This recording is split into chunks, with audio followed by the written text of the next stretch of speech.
I have had the pleasure of playing Sandfall Interactive's upcoming RPG Clair Obscur Expedition 33, and I am absolutely thrilled to be able to share that experience with you all. But before we go any further, this demo that I played, this build was specifically for this preview, so the footage you might see, various things I may speak of, might change when it gets to the final release. So with that all being said, what is up guys, Jen here, hope you're all doing well. Welcome back to the channel. As always, got your covered timestamps down below, so if you want to skip to a certain section of this video, feel free to do so. All I ask is for you to support the channel and hit the like button, and if you want to stick around for some more Clair Obscur Expedition 33 content, then please consider hitting that subscribe button. Now you're probably asking, Jen, how much did you play? What did you get to play? Well, we played a little later in the story with a little bit of context, which I'll go over in a minute, and this demo was estimated to be around just over 3 hours, but of course I put in the extra hours because I wanted to dive in deep, and in a nutshell, I thoroughly enjoyed what I played. It looks very promising, and I'm pretty damn excited for the final release. So let's dive into the story and allow me to set the scene. Soon she'll wake and paint again. Paint a new number, ticking down every year. One stroke and everyone of that age vanishes into nothing. Every year she paints, and every year an expedition departs for the continent with one hopeless mission: destroy the paintress so she can never paint death again. Now for where this demo actually takes place, Gustave, Lune and Maelle departed Luminas as part of Expedition 33, beginning their adventure as they leave behind the relative safety of their homes and they look towards the unknown dangers on the continent. Then an encounter with a mysterious white-haired man decimates the expedition's forces and Gustave barely escapes. He awakens alone in an unknown place. What is the fate of Expedition 33? This is what we got thrown into, and I've got to say, I'm very intrigued. Some of the scenes that set up this story so far, I was like, whoa, what is going on? I am all in. But it gave us good context for where we started off this demo, and I loved everything about just the way this story was told through this section from the characters. I mean, we have Gustave. He is a resourceful and dedicated engineer played by Charlie Cox. We have Lune. We meet up with her a little bit later. She's a passionate scholar and mage. And then finally we meet up with Maelle, a shy loner and Gustave's foster sister. So there's a lot of story, and I'm sure there's a lot of backstory there that we'll experience as we go into the final game. But there was little things along the way that added to story that I really liked. There were previous expeditions, diaries laying around where you would read and see how their expedition came to an end or what they were building towards. And it just added to the overall world of Clair Obscur Expedition 33. I thought that the cutscenes that I experienced were written pretty damn well, and they were voice acted superbly. I am not letting Maelle die out here. I'm taking her home. What? No, we have a mission. Oh, fuck the mission! Fuck the mission, Lune! What are we gonna do, huh? Tell me. What are we gonna do? We're gonna take down the paintress, just the three of us?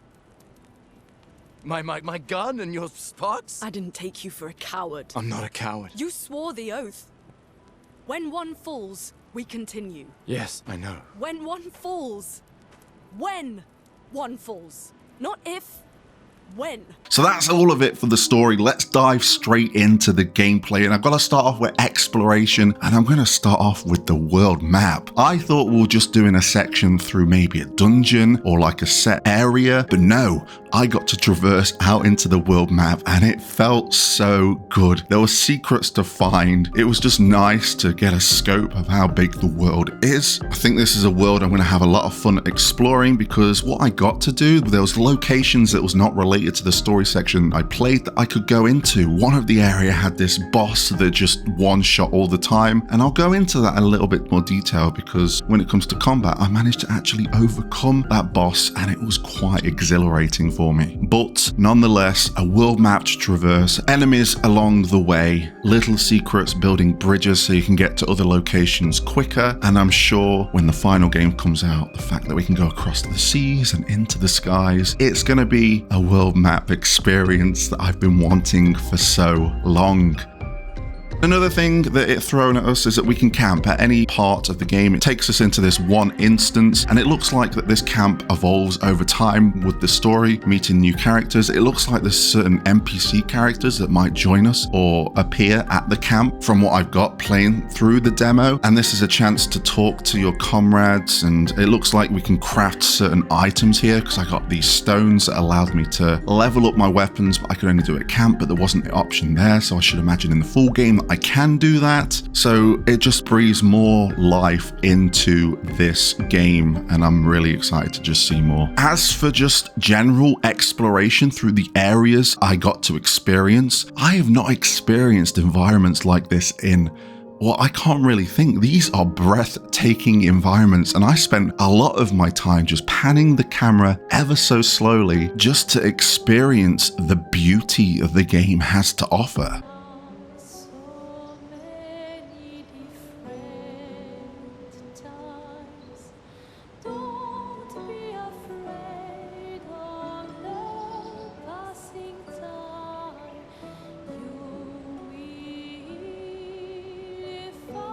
Now, these aren't just linear paths. We can go off the beaten path whenever we like. There are many places we can go. We have the ability to jump. We have a grapple hook. We can climb certain obstacles. So it really encourages you to not go to the main objective and maybe go off to another path and find an item or find a rare weapon. Heck, when the demo started, I noticed that behind me there was a small body of water with a waterfall. And I was thinking, surely they're not going to have an item behind the waterfall, are they? Straight off the bat.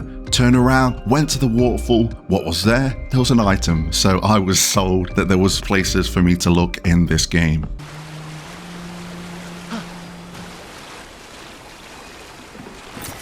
Nice.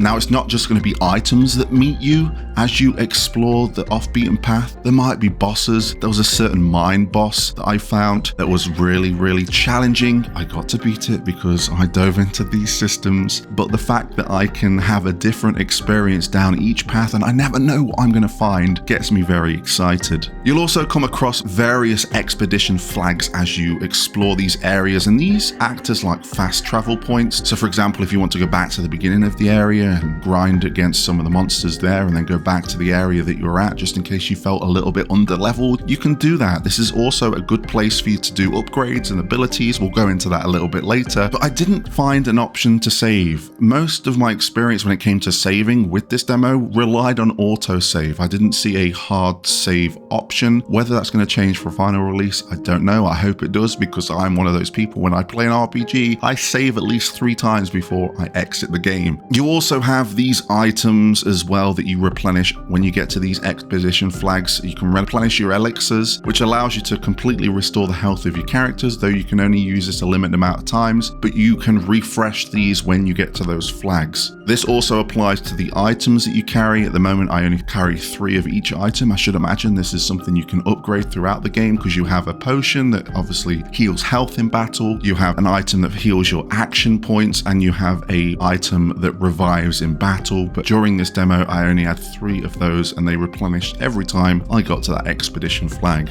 All in all, I'm really excited to see where exploration takes me in Clair Obscur Expedition 33, with the combinations of these breathtaking environments and just going off the off-beaten path and finding just whatever, whether it's an item or challenges. I'm really excited to just get my hands and teeth stuck into more.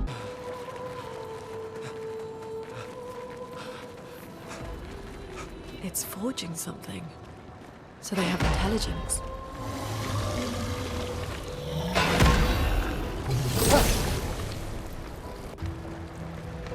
Now on to combat.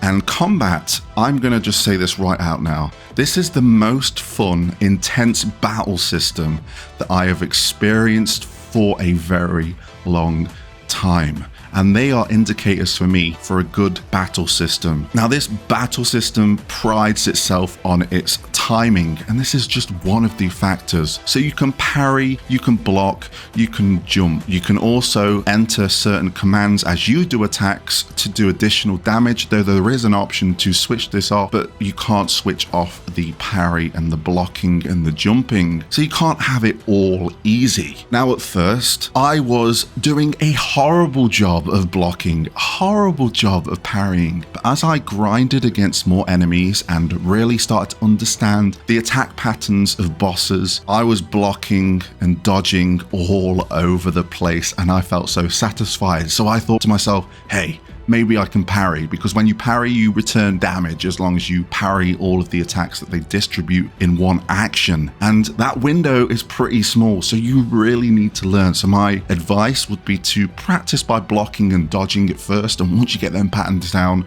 and you've got a little bit of confidence, go for that parry. There are a few enemies that have the mechanic of you needing to jump and then retaliate as you're in midair, but it works pretty snappy and pretty smoothly. Had no complaints about that. It was just having the testing of knowing enemies' attacks, and then enemies just threw a curveball at me, because sometimes they'll have fast attacks and sometimes they'll have slow attacks, and it will say etc. attacked slowly, so you know the pattern of the enemy, but now it's a little bit slower. So it really shakes things up and really keeps you engaged, and I love that. And this is again just one aspect of battles.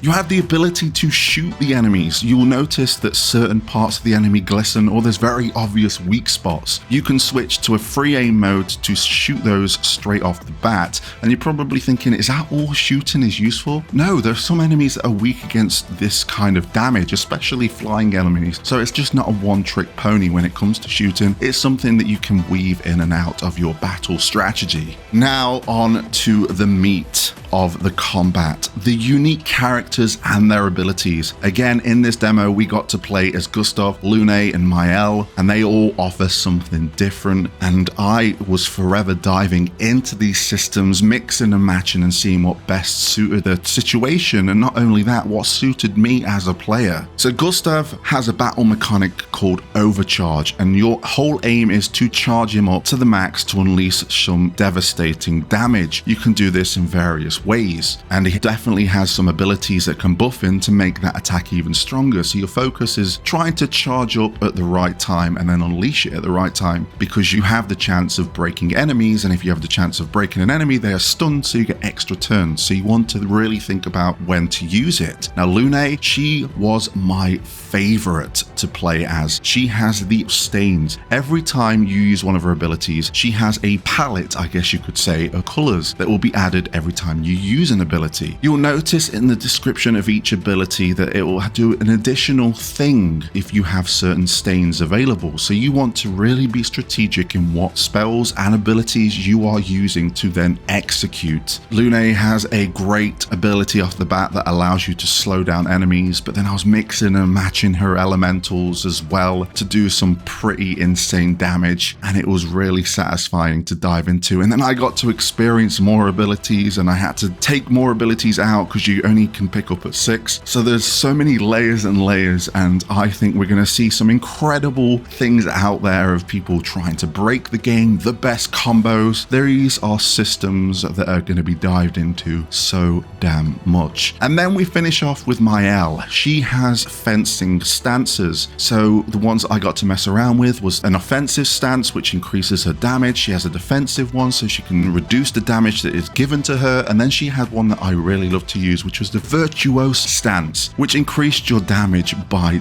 double.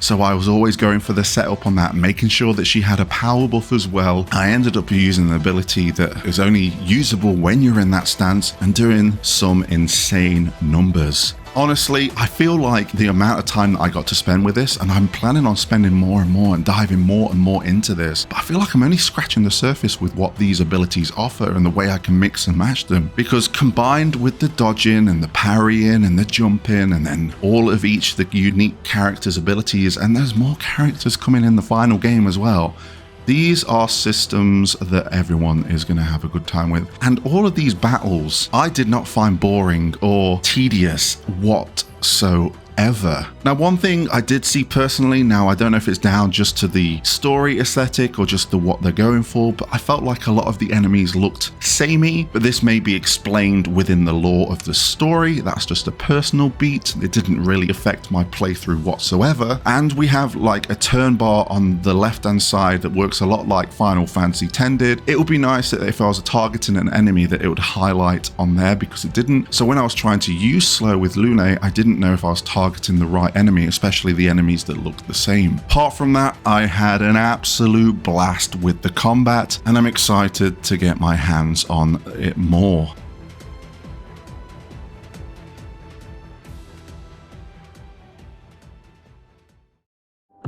Before we finish up, I want to dive into menus and systems, because there's a lot here that really added to combat and how you tackle combat. You have upgrades. You can upgrade your attributes, which affects your HP, your attack, defense, you know, all the usual bells and whistles. You can spec this however you like and really shape the characters to how you want them. And you can get items to respec if you have made a wrong decision. There's also skill trees. So you learn more abilities, and when you get more abilities, you're going to have to relook at what you've got and see which goes the best with your playstyle, or just experiment. Just experiment, because it's so fun experimenting to see how OP you can get in some of these battles. Then there's the weapons. I was a very happy chappy when I re-equipped a weapon and the look and the aesthetic of the weapon changed, because there was a few enemies that I went against that dropped random items. They offer anything from an increase of damage to even elemental properties, so equipping certain weapons to help you against a lot of fire enemies, you might want to take a ice related weapon to help you out. There's also weapons that come with set luminaires that only activate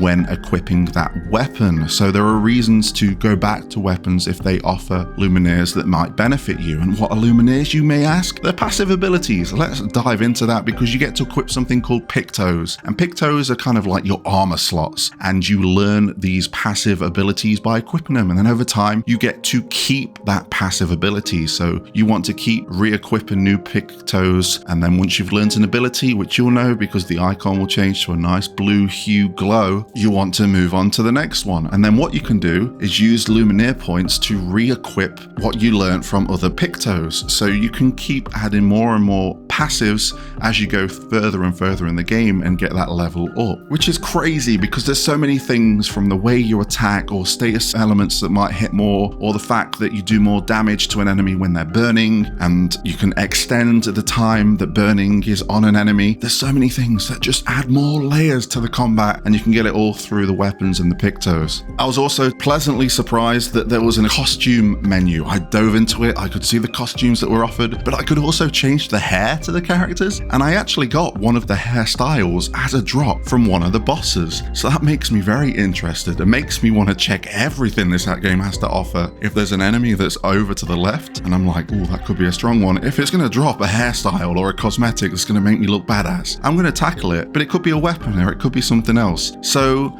there was a lot of flexibility here and things to do in this demo of Clair Obscur Expedition 33, and I only played it for a limited amount of hours, so I can only imagine what the full game is going to offer. Honestly, I had a really great time. I'm all into this game when it releases, and I'm really excited to dive in everything it has to offer. Let me just touch on the music, because the music, I have been listening to the tracks they've released leading up to its release, but hearing some of the tracks in-game and how they're implemented, different areas have different battle themes. I was just enthralled. I was just loving everything, every moment. Just the range of tracks as well. It's not just dark and orchestral. There's some lo-fi beat type thing playing, and there's just so chirpy and quirky battle theme when I went against the mine. There's just such a range here. I think this is going to be one of the most incredible soundtracks we're going to hear this year. But that leads us to the end. I could talk on and on about it. If you have any questions, please ask them down below. There might be things that I didn't really touch on too much, but there might be things that I didn't experience in the demo, and that's why I'm so excited for the final release. So are you interested in Clair Obscur Expedition 33? Are you going to be picking this game up? Let me know in the comments section below. I appreciate your time, and until next time,